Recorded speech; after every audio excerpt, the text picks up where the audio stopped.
আমাৰ দেউৰী মানুহৰ দহা খোৱাৰ নমুনা চাওক আধা খাই আধা পেলাই চাওক কিমান ভাত শাক চব মানে কিমান পেলাই পেলনীয়া কৰি গৈছে চাওক আৰু এয়া গৰুৱে গাহৰিয়ে খাই মানে তত পোৱা নাই আৰু এয়া চাই ইমান মানে মাছৰ দাম ভাতে শাকে এয়া কিমান পেলাই গৈছে মানুহবোৰ চাওক এনে 10টা এজনৰ ভাত মানে দুজন তিনিজনে খাব পৰাকৈ পেলাই পিনে এয়া আমাৰ দেউৰী মানুহৰ সমাজৰ নীতি নিয়ম চাওক মদ পানী ভাত মাছ এনেকৈ পেলাই মানে ইমান অযথা মানে বৰবাদ কৰিছে দেউৰীসকলৰো এইটো এটা দহা কৰাৰ এটা যিটো নিয়ম এই চাওকচোন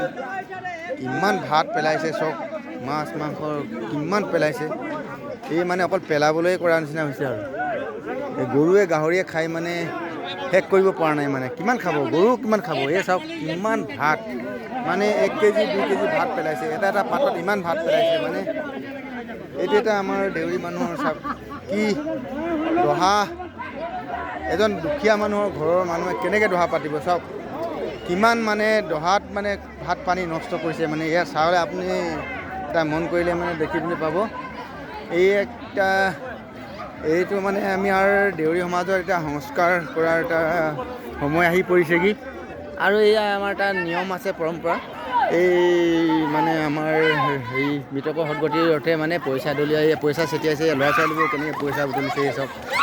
এয়া এটা আমাৰ পৰম্পৰা আৰু নীতি নিয়ম যি মানে এই মৃতকৰ মানুহজনে ক'ৰবাত ধাৰ ক'ৰবাত কিবা লাগি থকা আৰু এনেকৈ আৰু স্বৰ্গ উদ্ধাৰ হওক বুলি ভাবি এনেকৈ টকা গুটি পইচা দলিয়াই ছটিয়াই দিয়ে আকাশলৈ বুলি দলিয়াই পিনে হেৰি কৰে আৰু ল'ৰা ছোৱালীবোৰে বুটলি লয় এয়া এটা আমাৰ দেউৰী সমাজৰ পৰম্পৰা আৰু এয়া চাওক এইটো হ'ল আমাৰ ৰান্ধনি হয় যিটো মানে এই দহাৰ ভোজ ভাজৰ আয়োজন কৰা হয় এই সকলোৱে খাবৰ কাৰণে কৰা ৰান্ধনি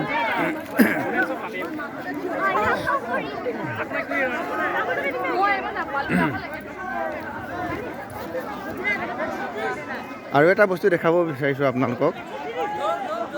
আমাৰ ইয়াত যি দান দক্ষিণা দিয়া হয় এই কাপোৰ কানি অন্যান্য যি বস্তু সেইবোৰক এতিয়া এই এনেকৈ মানে হেৰি কৰা হয় সকলো কাপোৰ কানি অন্যান্য যিকোনো বস্তু সেইবিলাকক এটা মানে এইটো আমাৰ নিলাম কৰা হয় বুলি কয় আৰু নিলাম কৰে দহাৰ মানে যিবোৰ বস্তু উঠা হয় এইবিলাক কাপোৰ কানি গামোচা ধুতি দান দক্ষিণা যোনে যেনেকৈ দিছিলে সেইবিলাকক এই মানে চবৰ আগতে ডাক কৰা হয় আৰু এই ডাকত মানে যোনে যেনেকৈ নাম কৰি পিনে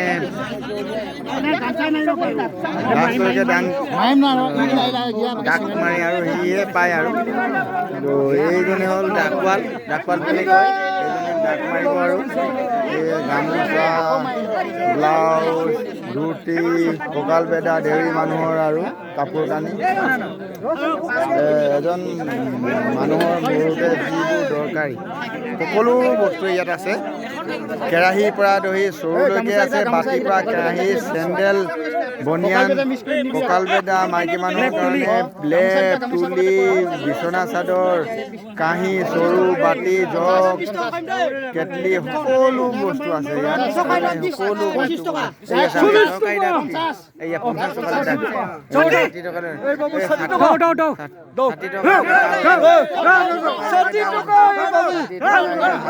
গোলাম গামোচা চব ভালে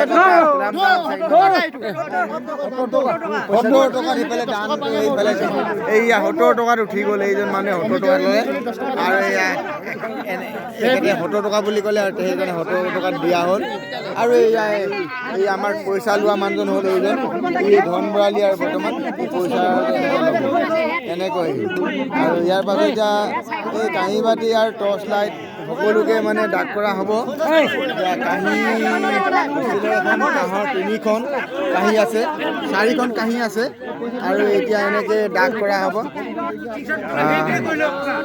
সকলোবোৰ দাগতে নিয়াব। এনেকৈ কোনোবাই লওঁ বুলি ক'লেও ল'ব নোৱাৰে, দিম ক'লেও দিব নোৱাৰে। গতিকে সকলোৰ মাজতে দাগ কৰি কিনে লোৱা হয় আৰু দাগ কৰি কিনে ল'ব। ই এটা আমাৰ পৰম্পৰা, নীতি নিয়মৰ পইচা দিলো কেলা পইচাটো দিলো 40 টকা গুড়া আনি মাই দে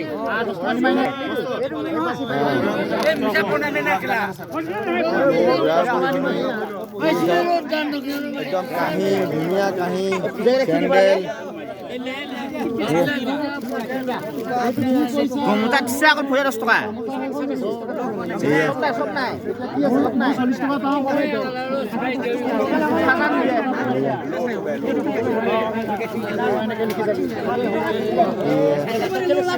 ছাতি, লাঠি, টৰ্চ লাইট, চিয়াকটি কওঁ উদান, চৰু, বাতি সকলোবোৰ দিয়া হয়। আৰু এইটো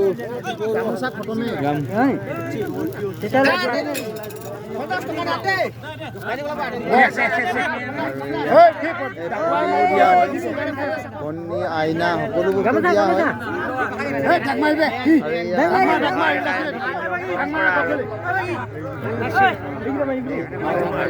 মানে এনেকৈ দাগ ডাকুৱাই গতিকে এই দাগ কৰিব। দাগ কৰাৰ পাছত যোনে দাগত যেনেকৈ দাগ মাৰি পাব সেয়ে পাব। আৰু খুব ধুনীয়া গামোচা,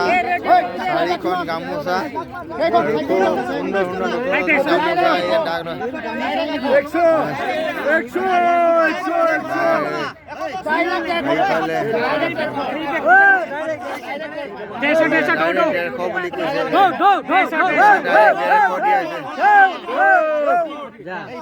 ডেৰশ বুলি কোৱাৰ পাছত কেনেকৈ হতৰ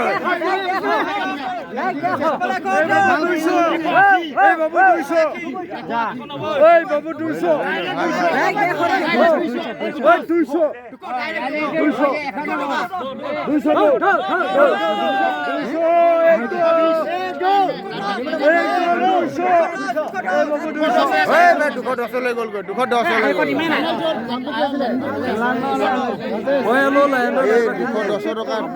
টকালৈ গ'লগৈ। এইফালে বাবুৱে লৈ ল'লে 210 টকা। ইমান ধুনীয়া ধুনীয়া গামোচা। আৰু এয়া